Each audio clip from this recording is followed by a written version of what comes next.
during the time of Barack Obama and also Donald Trump when he ruled, to complain about the incessant killings in Nigeria, and also how it brought about sanctioning for the then President Goodluck Jonathan. A lot of people have come out to say that this is nemesis catching up with the Nigerian government. What's your take on it? Thank you very much, Sharon, for that question. Personally, I love to always put things in perspective so that I'm not confused on matters.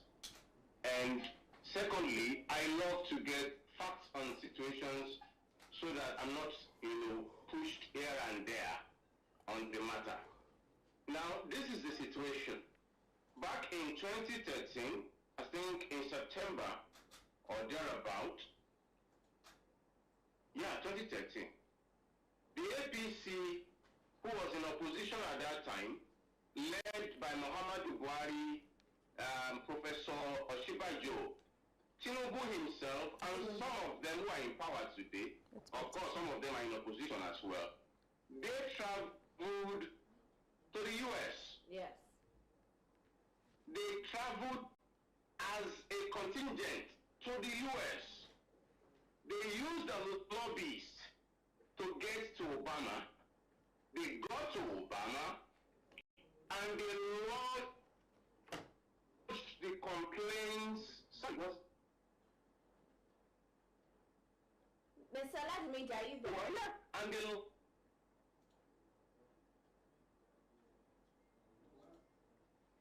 lodged the complaints of Christian, because he was coming from the Christian wing.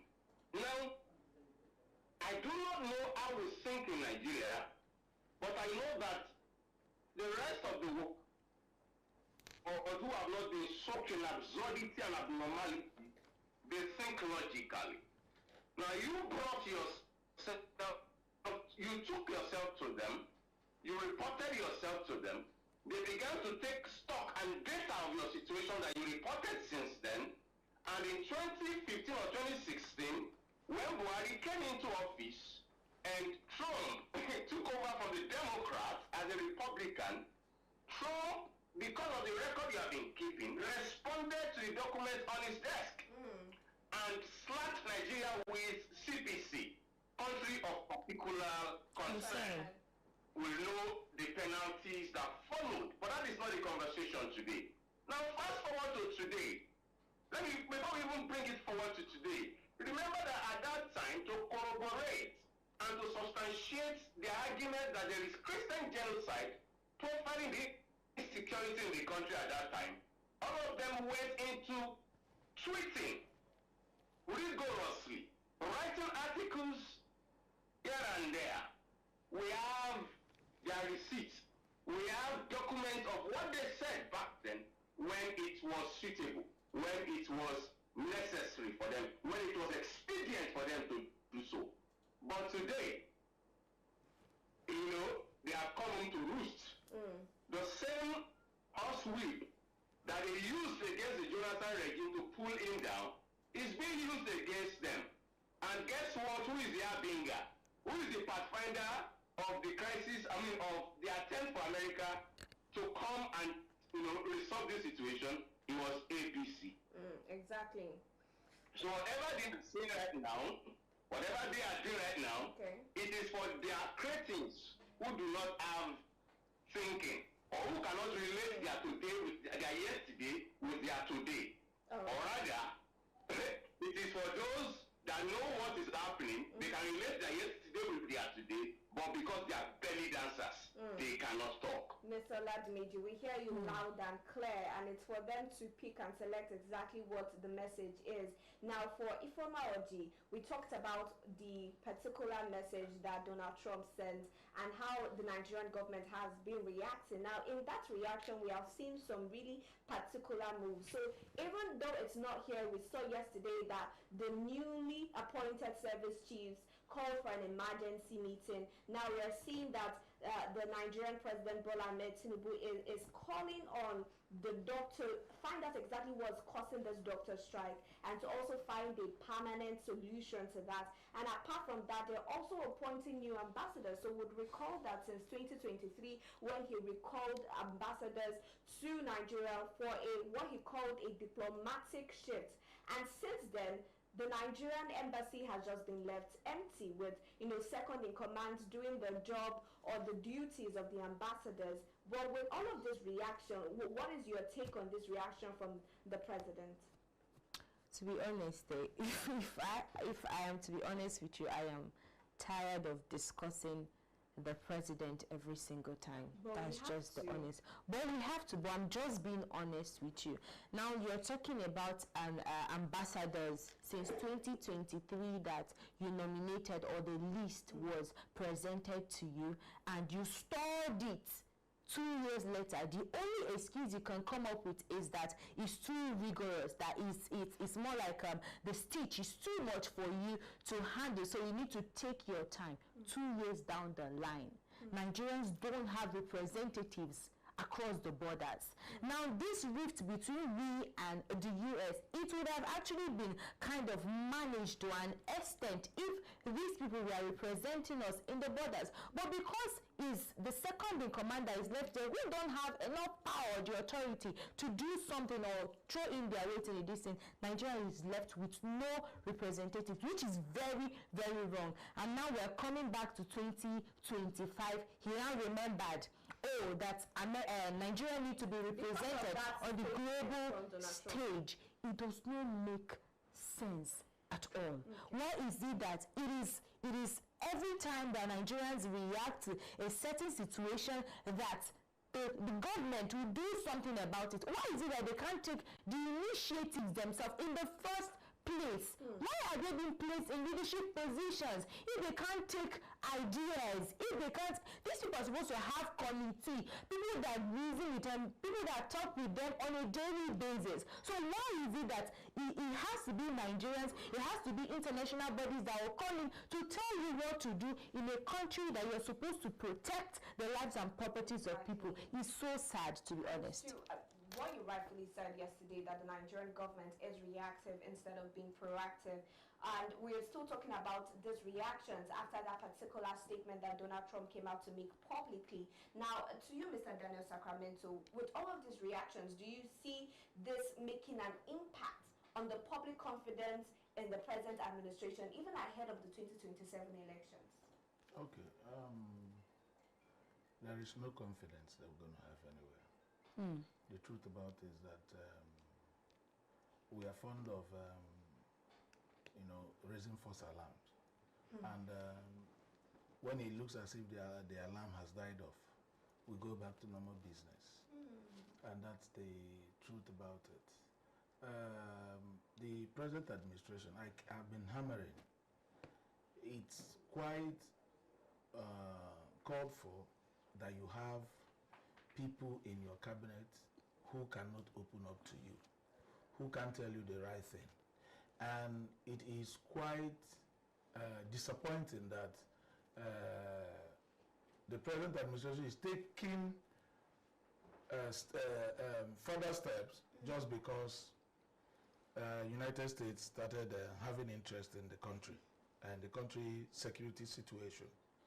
It shows that the leadership has been the bane of the problem of this country.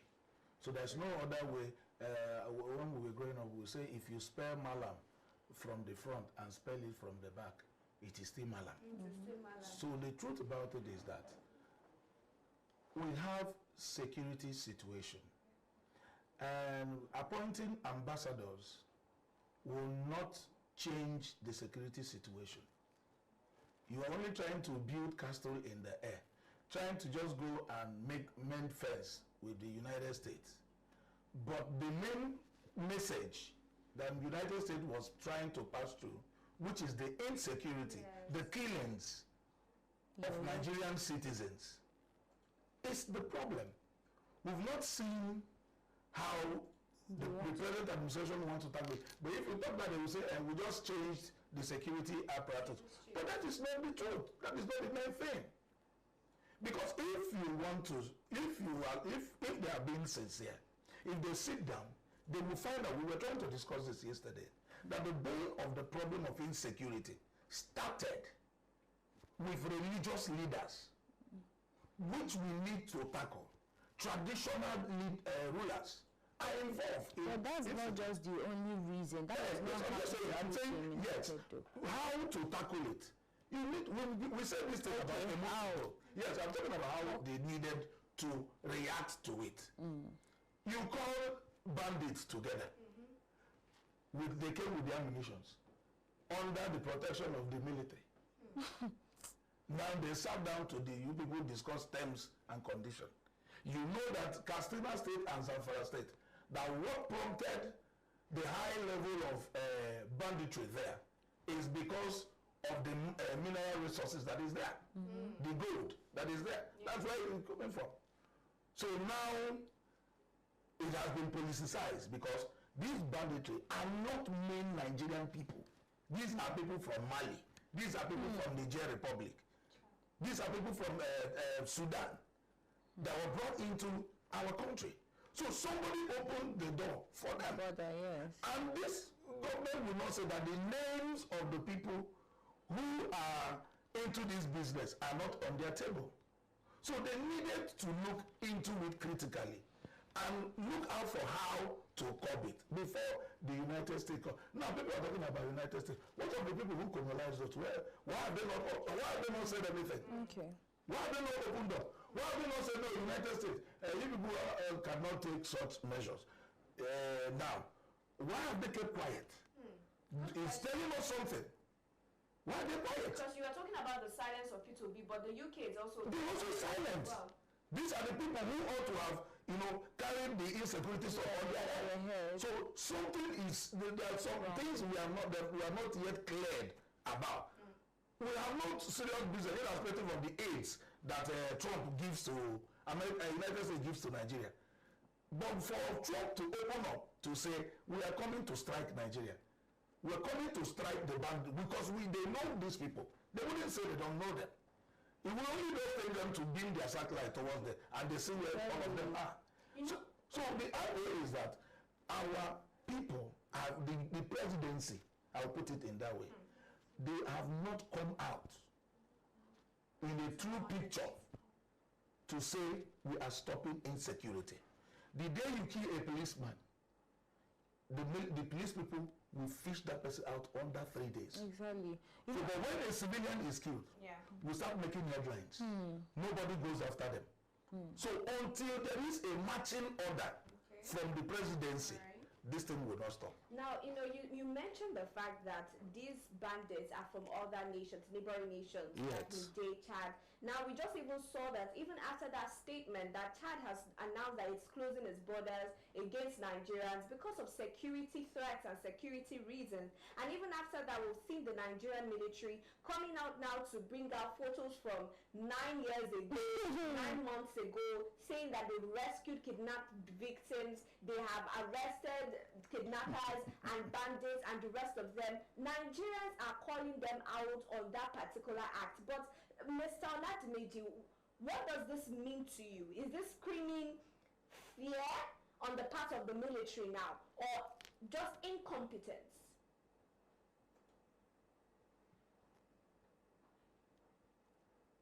Mr. Oladimeji, are you there? All right, would you like to take it? Okay. I think it's partly fear and it's mostly incompetence. Can you hear me? Okay. Okay, yes, we had difficulty, but we can hear you. Can you hear me, Sharon? Yes, I can hear you. Your question froze, so I wanted you to take it again. Okay, I was asking about the fact that Chad has closed its borders against Nigerians because of the threats, he said, the security threats that it poses. Now, we're also looking at the military bringing out pictures from 9 years ago, 9 months ago, saying that they rescued kidnapped victims. So I'm asking, what does that mean to you? Is it screaming desperation, fear, or incompetence? I was having a discussion with someone 2 days ago about this matter and the response of the federal government and, all of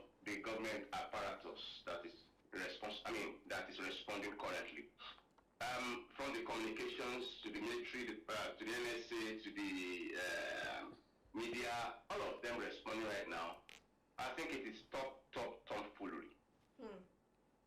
Top tomfoolery. To make the matter worse, the military will also join in that matter, going as far back as bringing events of recoveries of victims 9-8 years ago to lie to Nigerians that this is what they have done within 48 hours. It doesn't scream desperation to me. It screams foolishness. It screams mental bankruptcy. It's like the witch cried yesterday, the baby is dead today. Who doesn't know that it is the witch who cried yesterday that got the baby killed today? Trump spoke 72 hours ago or thereabout, and you are running hectare-skelter, giving eye service and what not. Information. Who does not understand that? And do we think Americans are so foolish? Aside that one, it is for me the insult and the ridicule that these people continue to bring to me as a Nigerian. And they will be saying, what kind of people are these? What kind of breeds are these people? Do you want to now prove to me that you are working because I spoke? The hypocrisy that has eaten up this nation is maddening. We do eye service too much. Look at them. And look, these people will go. I can categorically tell you today, Sharon, these people will not return after 2027. I am seeing a response from Nigerians that we have never seen before. Because we are experiencing something that we have never experienced before in governance. And it takes desperate measure to get this fixed. And we must fix it. What we are seeing currently is just the tip of the iceberg. If we let these people consolidate power in 2027, Nigeria as an entity, I'm not the prophet of doom, but it is gone until it is repaired. So, Mr. Ladmeji, you made a very interesting, will I call it proclamation now, saying that this would affect the 2027 turnout. We're going to see something that has never been seen before in Nigerian governance. And I'm asking Ifoma, do you think the same thing because nobody saw the US president coming out to call out Nigeria the way it did. Nobody saw this happening. So, but what just happened now? And it seems as though a lot of Nigerians are waking up to say, okay, wow, let us look back. Not just Nigerians now. Foreigners as well are paying more attention, closer attention to Nigeria. The Nigerian government seems to be trying to put things in place just within 48, 72 hours. Do you see this really reflecting in 2027? For 2027, I don't know. I wouldn't say that I've lost, hope in 2027. But with the entire defection I am seeing from PDP, from different parties to APC, is scary, to be honest with you. PDP right now is empty. Governor Diri just defected to APC of recent. Was it yesterday? But that is a matter of political. But that is people now arise and riot. That is where Nigerians have not defected. That is where I am still hopeful at the end of the day. You understand? But like I was saying earlier, the whole defection thing is crazy and it's looking like is favoring just one party. It's looking like there is no democracy anymore. It's looking like where we are moving towards right now is authoritarian government, which for me it is so scary. Where is the voice of the opposition? Who is going to stand or critique the policies that one party will bring up or come up with? It is scary, to be honest. But at the same time, I think I'm hopeful for 2027. We'll get to see what will happen. But I mean, citizens are already, a lot of people are already reacting. Everybody is, reacting to, the America, the entire situation in Nigeria. So we could see that the citizens are equally willing. But let me just say something. I think the leaders at this point in time, they know what to do. In a minute, please. they know what to do, but they don't have political will. That's just the end of it. They do not have political will. So, Ifeoma just mentioned one-party system, and now I'm also going to call your attention to something that even the US is calling out the Kanu state governor for. It is the Sharia law, that is being practiced in some states, especially in the Kanu state, right? And we also saw that the Sharia law, they are making plans to move to, they made plans to move to Oyo State and Ogun State, but they were not allowed to have an actual court, an actual Sharia court, but they just had a sort of, situation where they can oversee situations, Muslim situations. And I'm saying, with them trying to move to a one-party system in Nigeria and trying to enforce the Sharia law in some Nigerian states, even with that situation on ground, if Nigerians want to revolt for a better governance, do you see that being achievable? The truth about it is that when revolution starts, it doesn't look at the party where you belong to. That's the truth about revolution. All it's going to be people versus government. The government that is trying to destabilize the country. Let them not believe that moving to one party will save them from the Nigerian people when they decide Well, somebody to stand up. Once you enter your shoe. No. It could be for the political thieves. Yeah. Because they believe once they cross over to the other side, with the incentive that is being promised to them, and they believe that the immunity and everything, that they become free, untouchable and all this. No, they will have to realize that if you do not come to a round table to fix the loopholes, day by day the holes keep getting bigger, keeps getting bigger. One day it becomes so massive that even nobody can cross over. That is when they will know that Nigerian people are not people you will take for a ride. If the government wants to be sincere, they should look at the NSAS, how it was triggered, how the effect of it. They should see that if the next one arises, it might not look so palatable. It might not be the same pattern that the first one came. So what they needed to do is to just, I still believe in the country Nigeria. It's just for the nation and the executive to come on board, change their approach, change their tactics, change formation. You've already changed the service chiefs, beautiful. But that is not the end of the situation, because you've only just succeeded in like Band-Aid. You've not really gotten to the nitty-gritty. Yes. You have to go to the people. There are people who were killed, who their family members were killed. You need to get, that's how United States, for Trump to open up. This situation, it didn't just start 1 year, 2 years, 3 years, 4 years, 5 years. This has been something they have been monitoring. So there are people that has been in this, that have been passing through this pain. There are religious people. There are people who that does this incitement that needed to be brought on board. There are people who are on the other side. Maybe they have lost loved one. Yeah. You need to get them. You need to hear from them. You need to understand. Because once you kill somebody's loved one, and that person has an avenue to carry on, he himself will go and form his own militia group. That's what's happening in Jos today.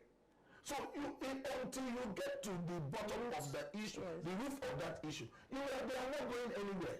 You can't change, you can't solve any problem. So I'm beckoning on them. They should forget about 2027. First. They won't do that. No. They should forget about it. A man that his house is on fire. Yes. Those chase rats. Okay. What if before 2027 there is a massive revolution? They don't care. No, they will kill them. That is what they will for do. now. So the best thing for them right now is to call for a confab. A confab, serious confab, not the type that we have. This is security confab. Yeah. Sit down. Let us tackle this matter. Point fingers. There are names that have been submitted. Nigerian government, they don't like pointing fingers. No, that's the problem. There are names that have been submitted. People who are sponsoring Boko Haram. It's on the president system. People who are sponsors money, are there. They should give it to the US. So if they can't handle it, Just hand it. let them please stop ranting on Twitter about this thing. Let's allow US to come and do the job for them. Remember there was a time you said if they cannot solve the security situation, they should beckon on foreign help. After all, we too, we go for foreign mission. We went to Sudan. We are in Liberia. To go and solve people's problems when our house is on fire. So these are the issues. So if they can solve that issue between now and December period, please, we are telling Trump, please come. We need help. I think this is the stance of a lot of Nigerians. If you know you cannot do it, let us seek for help. There's no shame in asking for help. They will tell you a closed mouth is a closed destiny. I would have loved to take the recommendations of Ifoma and Mr. Ladimiji, but because of time, maybe we'll take that to the evening Active Citizens Parliament. But to our viewers, we say a huge thank you to my analyst, Mr. Daniel Sacramento. Thank you, Ifoma Oji, Mr. Ladimiji Oluwafemi. Thank you so much for your contribution this morning. If you're just joining us, this is Morning Pulse, right here on Active Citizens, where we discuss Nigerian politics and even recently US politics as well. Please make sure to subscribe to our YouTube channel if you've not done that already, and also follow us across all social media platforms at Active Citizens. You can find me on my personal Instagram and Facebook at Sharon Enemchuku. And you? You can find me on Facebook at Oji Sophia and on Instagram at Misolex. Mr. Ladimiji. Well, we ball on X. Oladimiji. I like that, we ball on X. And from Mr. Daniel, he's always in the studio. So we'll come your way later today for Acid Hot. Do have a good morning.